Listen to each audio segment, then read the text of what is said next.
Bonjour à tous, bienvenue à ton deuxième vidéo de la journée, quoique je ne sais pas l'ordre que tu vas l'utiliser, donc peut-être ton premier. Bref, une chose est sûre, c'est ton deuxième de géographie sur le chapitre du patrimoine. Ok? Fait qu'aujourd'hui, je vais commencer par corriger les pages du cahier que vous aviez à faire, donc page 5-6. N'oubliez pas, ok, dans les prochaines semaines, je vais faire différents dossiers sur Shobi. Okay? Lui, du premier cours, je l'ai appelé carrément premier 31 mars. Okay? Ça va tout être ça. Le prochain, ça va être deuxième.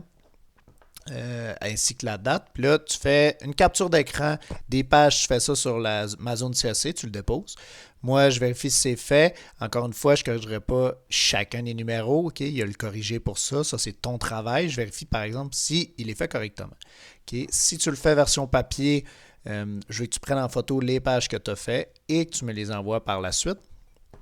Donc, une fois qu'on fait ça, une fois qu'on corrige, donc présentement, sûrement que tu es en train de corriger tes numéros, je révise rapidement ces éléments-là. Ensuite, je passe à la nouvelle matière.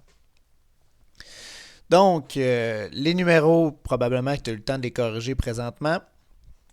Le numéro 1, en fait, c'est simple, c'est d'associer en fait une définition à leur terme, okay? Un terme à sa définition. Donc, le premier qui est un site c'est quoi? C'est un endroit où se trouve ton élément du patrimoine. Donc, c'est le lieu où est-ce que tu vas trouver ton élément du patrimoine. C'est quoi un élément du patrimoine? C'est un héritage du passé, ça c'est le troisième. C'est un héritage du passé, donc une construction, parce que là on parle de patrimoine culturel. Fait qu'une construction du passé qui mérite d'être conservée selon 4 critères qu'on va voir tantôt. Donc, elle va être conservée. Pourquoi? Pour que nous, on puisse en profiter tout au long de notre vie, mais on puisse le léguer aussi aux générations futures. Okay? Parce que l'histoire, ça nous provient du passé, on l'a présentement, puis on veut le léguer pour le futur. Donc, si tu vas faire la conservation c'est quoi? C'est une action ou des actions qui visent à protéger un élément du patrimoine. Fait que ça peut être des règlements, comme par exemple limiter l'affluence touristique, limiter le développement urbain ou la modernisation autour. Tous ces éléments-là, ça peut être par la suite faire de la rénovation, de l'entretien, de la reconstruire, etc., etc. Okay, ça, c'est la conservation. Donc, l'organisme qui s'occupe de ça, on va en parler plus en profondeur tantôt, c'est l'UNESCO, qui fait partie de l'Organisation des Nations Unies. Et numéro 3, il faut que tu me coches lequel qui est culturel. Okay? Je le sais, pas facile comme numéro. Bref, c'était lu à gauche. Pourquoi c'était lu à gauche? Parce que c'est une construction humaine. Les deux autres, c'est des éléments naturels. Donc, c'est du patrimoine, oui, mais du patrimoine naturel. Quand tu descendais, il fallait que tu dises justement, encore une fois, si c'est patrimoine naturel, patrimoine culturel. Encore une fois, si ça provient de la nature, que c'est un élément à laquelle on n'a pas d'influence pour sa construction, okay? Ça va être naturel. Si c'est des éléments construits par l'être humain, c'est culturel. Ici, on évalue la valeur patrimoniale. Ça veut dire que si c'est un élément important, si c'est un élément patrimonial ou non, selon 4 critères. Donc, unique. Donc, si c'est le seul endroit au monde où est-ce que tu peux voir une telle construction architecturale, ou si c'est très rare. Okay?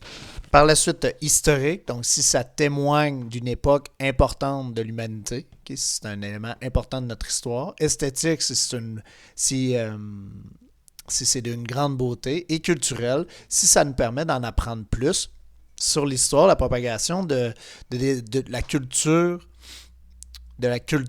au travers le temps. Qu'est-ce qu'on veut dire par là? C'est, mettons, l'évolution de la religion, l'évolution de l'art, okay? L'évolution de l'architecture. Okay? Tous ces éléments-là, c'est de l'évolution du sport. Tous ces éléments-là, c'est des éléments culturels. Fait que si tu peux voir, par exemple, un endroit, un temple qui a été très important pour l'histoire de la religion, de la mythologie grecque, par exemple, bon, ben, ça va être un élément culturel. Okay? Fait que tu vas l'avoir en bas.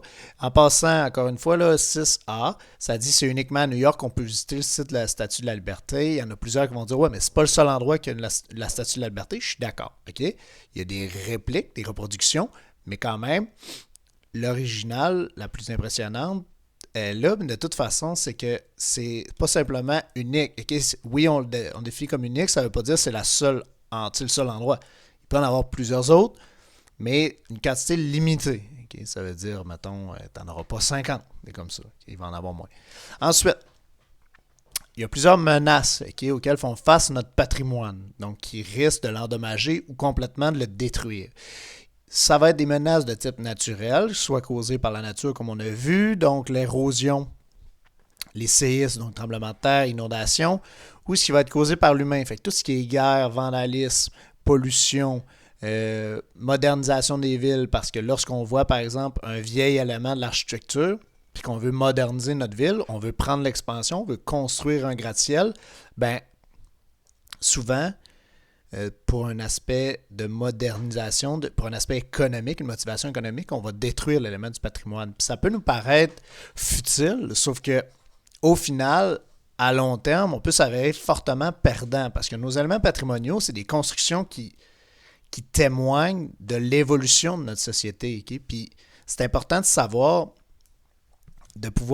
savoir conserver ces constructions-là qui nous définissent en tant que société, en tant qu'individu, puis qui peuvent avoir une valeur même économique présentement ou dans le futur, comme par exemple, je vous avais donné l'exemple du Vieux-Port de Montréal, là, où est-ce que tu peux retrouver de nombreux sites patrimoniaux, puis qui était supposé, c'était un plan du maire Jean Drapeau, de le détruire complètement, de le raser dans un but de moderniser la ville en construisant une autoroute. Okay? À cette époque-là, wow, une autoroute moderne, ça nous permet un déplacement hyper rapide, une connexion beaucoup plus directe avec les autres villes. Mais aujourd'hui, une autoroute, il n'y a rien d'impressionnant là-dedans. Là. Il y en a plusieurs, c'est répandu. Mais le centre-ville de Montréal, ça a un cachet unique que si on avait détruit complètement pour laisser place à l'autoroute, qui est finalement juste un peu plus au nord, la 40, c'est que si on l'avait détruit ça, on aurait perdu une partie de notre histoire, une partie de notre culture, puis un gros revenu au niveau touristique aussi. Fait que c'est important de les protéger. Fait qu'en bas, tu peux le voir justement, nombre de raisons pour lesquelles on doit conserver les sites patrimoniaux. Ben, il y en a parce que je t'en ai parlé, ça a une valeur historique. On ne peut pas les remplacer, tu ne peux pas reconstruire quelque chose qui était vieux de 400 ans. Tu peux le reconstruire de la même façon, mais ça n'a pas la même valeur. C'est comme n'importe quel souvenir d'enfance que tu as, ça peut être n'importe quoi, n'importe quel objet. Tes parents, beau le racheter s'ils l'ont perdu, c'est pas le même. Ça n'a pas la même valeur. Okay? Fait que c'est irremplaçable. Ici, lorsqu'on caractérise un élément patrimonial, on estime sa valeur par les 4 critères de l'UNESCO, par les 4 critères, donc unique, esthétique, historique, culturel. Ça, c'est qui va gérer ça? En fait, c'est l'UNESCO, okay, qui est en fait une branche des Nations Unies, qui est ici. Les Nations Unies, en fait, qui est probablement que tu sais, là, c'est le rassemblement de tous les pays du monde qui collaborent pour faire du monde un monde meilleur. Fait que ça soit sur un aspect économique, social, politique, éducationnel, culturel, scientifique. Okay? C'est vraiment le regroupement des pays qui va envoyer des représentants pour discuter des enjeux mondiaux. Puis ici, l'enjeu mondial de l'UNESCO, ben, c'est conserver notre histoire, notre patrimoine, s'assurer d'une éducation universelle, s'assurer d'une évolution scientifique universelle. Puis ça le signe en fait d'un temple grec, donc le Parthénon, un temple d'Athéna, sur l'Acropole. Puis je sais que c'est difficile à voir, donc ça c'est une reproduction, tu vois que c'est similaire. Okay? Fait que c'est pas pour rien que ça, c'est le symbole. Ça a été fondé quand, ça, l'UNESCO? Ça a été fondé suite à la Deuxième Guerre mondiale, en 1945.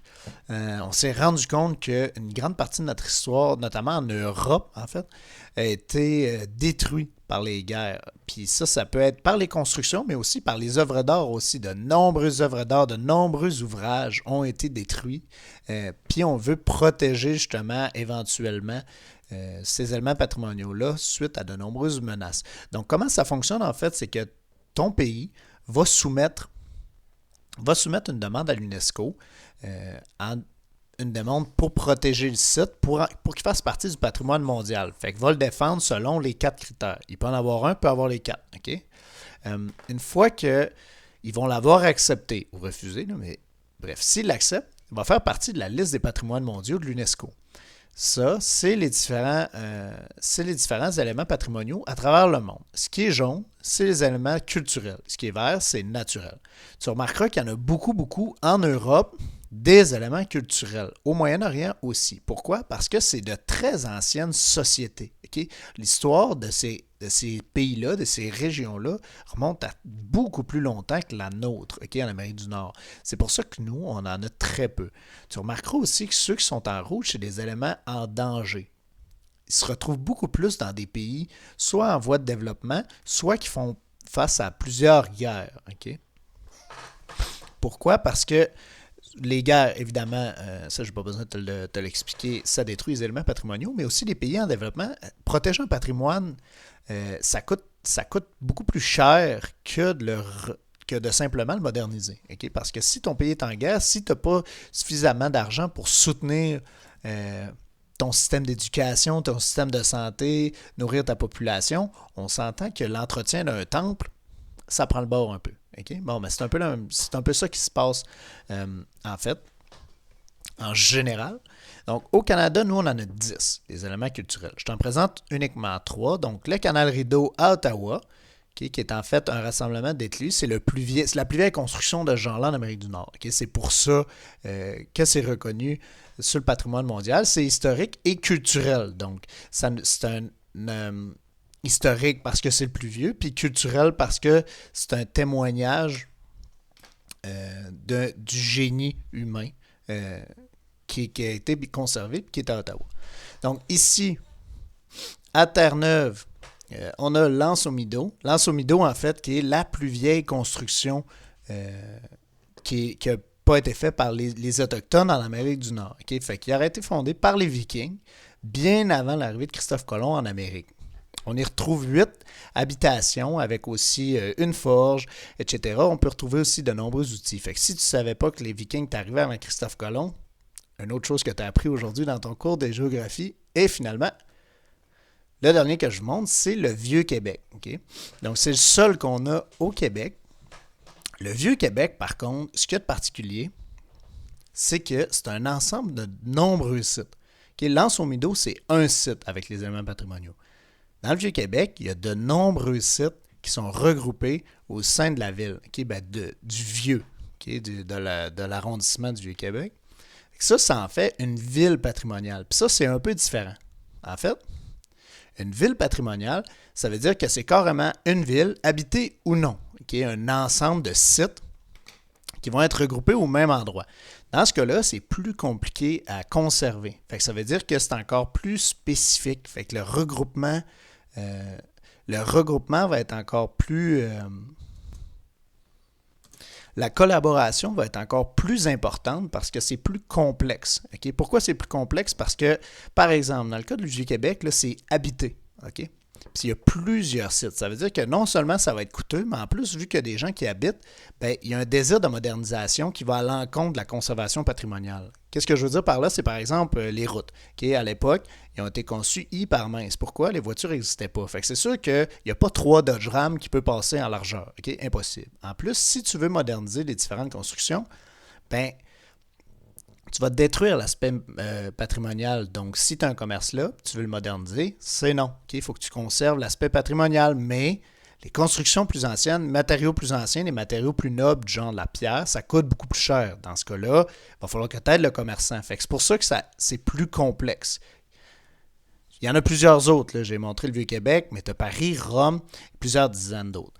Tu en as aussi qui sont non habités, comme le stand de la Statue de la Liberté de New York ou l'île de Délos en Grèce, qui, par exemple, elle est plus habitée, mais ça a été auparavant un centre économique important dans l'histoire grecque, et ça aurait été là que le dieu Apollon serait né. Okay? Je ne sais pas si c'est vrai, je n'étais pas là. Bref, c'est ce qui est écrit dans les livres d'histoire.